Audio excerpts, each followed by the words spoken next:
સ્થાનિક સ્વરાજની ચૂંટણી એટલે સ્થાનિક સ્વરાજ એટલે કહી શકાય કે અમારા ગામ, વોર્ડ અને શહેરનું સ્વશાસન. જે આપે વાત સાચી કરી કે ભૂતકાળમાં થોડા જ વર્ષો પહેલા કોંગ્રેસ ગુજરાતના નગરપાલિકા, તાલુકા પંચાયત, જિલ્લા પંચાયતમાં હતી.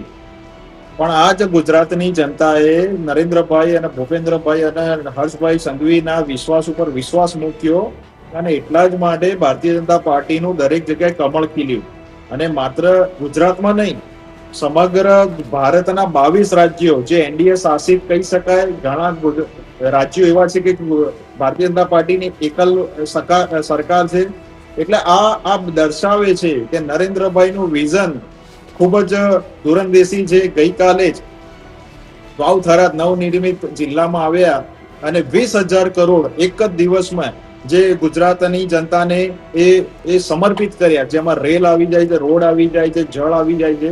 તો આ બતાવે છે કે ગુજરાતનો ઇતિહાસ એક હતું કે 38,000 કરોડનું બજેટ હતું, જ્યારે નરેન્દ્રભાઈ ગુજરાતમાં આવે છે તો 20,000 કરોડ. એટલે કહી શકાય છે કે ગુજરાત અને દિલ્હીમાં એક જ પાર્ટીની સરકાર હોય તો એ જનતાને ફાયદો વધારે થાય છે. આજે કોંગ્રેસની ધરા ક્યાંય છે નહીં.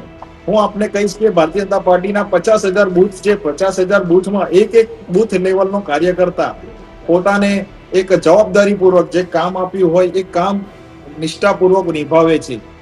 રોજ સવારે રાઉન્ડમાં જવાના છે, રોજ સવારે એ જે કઈ રીતનો મેનેજમેન્ટ કરી શકાય, જે બૂથ લેવલનું મેનેજમેન્ટ કહી શકાય, ભારતીય જનતા પાર્ટીએ બીજી પાર્ટીને શીખવાડ્યું. અને એટલા જ માટે આજે પ્રધાનમંત્રી પોતે પ્રધાનમંત્રી હોવા છતાં પ્રધાન સેવક કહી રહ્યા છે. અને નરેન્દ્રભાઈ ભૂપેન્દ્રભાઈની સરકાર હોય, નાયબ મુખ્યમંત્રી શ્રીની સરકાર હોય, તો આ બતાવે છે કે કોર્પોરેટરો, ગઈ વખતે આપણે જોયું હશે કે નવનિર્વાણ જે કહી શકાય કોર્પોરેટરોને, ઉમેદવારોને તક મળી હતી અને પૂર્ણ બહુમત મળ્યો હતો. અમદાવાદ મ્યુનિસિપલ કોર્પોરેશનમાં 192 કોર્પોરેટર છે, એમાં 162 તો ભારતીય જનતા પાર્ટીના છે.